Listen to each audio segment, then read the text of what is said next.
LeBron James arguably brought into existence the modern era of the super team. That's when he was taking his talents to South Beach. He was able to join Dwayne Wade, Chris Bosh, and Ray Allen eventually joined them as well. Now he's introducing something new in Los Angeles. I guess this would be the aging super team. The Lakers signed 37-year-old Carmelo Anthony to a one-year deal. He joins 32-year-old Russell Westbrook, 35-year-old Dwight Howard, 36-year-old Trevor Ariza. LeBron's 36. Marc Gasol says he's coming back. He's 36. Anthony Davis is the youngster. He's 28. But ironically, he's the one who has the health concerns. I don't know if the Lakers did this by design. It felt like the flexibility was limited, and they were doing their best to just fill the roster. Will Westbrook demand the ball at the same rate he has throughout his career? Does Melo have to have his touches? How much does he have left? Is there enough talent to survive if they have injuries? So the Lakers and LeBron always get attention, but now they are one of the more fascinating teams in the NBA. And if you start to look at what they needed bodies and they needed some shooters. LeBron has some shooters this year, at least percentage-wise. Wayne Ellington shot 42% from three-point range. Melo, almost 41%.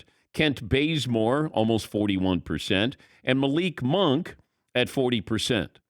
Now, there's a difference in making threes when you're in Charlotte or Portland and there's nothing really on the line. As we saw with Joe Harris, who is one of the top 10 shooters in the game, you get to the playoff threes, and it's a little different. You start to pucker up when you're, squeezing the trigger when you're blowing out somebody by 40 during the regular season. Boy, there's nothing at stake. If you miss it, it's okay. But when these games come down to 1, 2, 3 possessions, how are these players, Wayne Ellington, Melo, Kent Bazemore, and Malik Monk, going to perform? Melo has been in a big situation before, obviously going back to his college days, but he hasn't really played a lot of high-end playoff basketball. He was at a conference championship at one point, but he had a hard time getting out of the first round for most of his career. Malik Monk, we saw him at Kentucky, but that's different. Kent Bazemore, you can hit a shot with the Knicks, but now you're going to be hitting big shots, and every shot is going to be analyzed and overanalyzed. I couldn't help but think of one player. All of this was going on in free agency. One player stood out. Heads above the rest. Anybody want to guess? Yeah, Paulie? Melo? No. Not to do with who the Lakers got. I'm talking about everybody in the NBA. One player I thought about when all of this was going on. Seton? Dwayne Wade? Nope. Oh. There's something about all of these guys getting together on the Lakers that Dwayne Wade's like, fellas, give me a ring. I'll give you 8 minutes. I got a couple. Yeah. I'd be a leader on the bench. What do you think? Hey, if the Colts are interested in Phillip Rivers or he's interested in them, then Why sure. not? Why not? Get D-Wade on the phone. See, the problem is D-Wayne is part of the ownership of the Utah Jazz. That might be a little bit of a problem. Hey, I own a piece of the Jazz, but I'd like to play for the Lakers. All that money coming back to haunt him now. Yeah, there's no conflict of interest there. Yes, McLovin? I like Wade as here. The one player that you were thinking about this whole time. Yes. Is he a free agent? Or was he a free No. agent? Okay, so impacted by this. No, Dwight Howard. Damian Lillard. Dwight Howard? No, I said he's not on the Lakers. But everybody's on the Lakers now. Damian Lillard. They did nothing. Cody Zeller, Tony Snell, Ben McLemore. Let's go. Hey, Ben, come on in. I'm sure Dame will be thrilled about this. You start to look at, I can't imagine Damian Lillard's going, all right, I'm going to be patient here. I'm all right. No, it's not exactly, where you say, hey, look at what we did for you. It's like, I hope he doesn't notice what we didn't do for him. This program is brought to you by M-Drive. You can compete with the younger guys. M-Drive, the supplement for driven guys, supports health, healthy testosterone levels, boosting energy and strength. Visit mdrivedan.com. Free shipping, 60-day guarantee. Don't let age beat you. Refine your prime with M-Drive. All right, McLovin, poll question today. Okay, let's start with the Lakers. Are the Lakers better than last season? I'd say they were healthy last season. I guess that you could say, oh, well, they weren't healthy.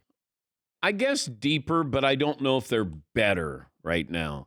I mean, you start to look at Malik Monk, Kent Bazemore, Wayne Ellington. Melo's 37. Yeah, I guess they're better. But I thought they were going to be better last year with that roster, with those new additions. I thought Montrezl Harrell was going to contribute more. I thought that Dennis Schroeder was going to up his game a little bit. That's also the name that I'm thinking about. It's weird. Two guys that I thought about through this whole process. What happens to Dennis Schroeder and the deal that he turned down with the Lakers? Can the Lakers do a sign and trade and be able to get one more player here? And we'll talk to Frank Isola, who covers the NBA for the Mothership, get his thoughts on what happens. I think the Knicks are always interested in people. Dennis Schroeder, I think they are making him an offer, but I'm curious about that as well. Yes, McLevin. I mean, you can read those 3-point percentages of those shooters, but everybody shoots 0.0 when they're waiting for Russell Westbrook to pass them the ball. Yeah. Wow. Yeah. That's the key. Like, how does Westbrook fit into all this? Do you have any idea? This is just where you go, I don't know. Everybody in the pool, and let's see if we go into the deep end or we go into the shallow end. The kiddie pool here. Something has to happen, whether it's really good or really bad, but it feels like you have to have a little bit more depth. You got to plan on injuries. What do you get with Anthony Davis this year? Can Russell Westbrook take the pressure off LeBron during the regular season? Do you have enough shooters there? I would say, do you have an all-around team to play defense? But, that seems to be lost on everybody now. Yes, Eden. Doesn't it feel like he's like Russell Westbrook is just meant to take up all the minutes while LeBron and AD are resting? Yes. Yeah. Okay, you go ahead, run around, go crazy, and then we'll come back in and take over. Yeah. I mean, take a couple of weeks off, LeBron. I got this. Get your triple doubles. Yeah. Just go bonkers, and then, okay, come on back. Yeah, McLevin. Yeah, but then what happens in the fourth quarter when there's 2 minutes left and Russell Westbrook's guy is doubling on LeBron and Russell's wide open? Yeah. That's the fear, the last 2 minutes of the game. But if you have these guys who can shoot, then that'll take a lot of pressure off Russell. Russell Westbrook is going to be left open. He's going to be invited to shoot. When you see players shooting around pre-game, that's what it's going to be. They're kind of going to go, hey, Russ, just shoot around a little bit here. We want to make sure that AD doesn't have it, and we don't want to have LeBron have the ball. Go ahead. Take some shots. Yeah, McClellan. He does win regular season games, though. Yeah, Russ. And it's not that people have this weird, like you don't like Russell Westbrook. I like him. I've said before, I would pay to see him play. I think he cares about every possession. I just don't know if it equates to winning. That's all. I don't harbor any grudge, at least, not publicly. Privately, I probably have grudges or had them throughout my career. But no, I like Russell Westbrook. It could work. It could be fantastic. I'm just saying, knowing what this is, knowing who he is, and this Laker roster, it's tricky. And I think you have to acknowledge that. This is tricky with Russell Westbrook. Do I like Melo? Yeah, it's a nice story. But, if I'm a Laker fan, I don't want a nice story. I just want to win. Who helps us win? Not, hey, Melo and LeBron finally got together after 20 years. Okay. I'm okay with that.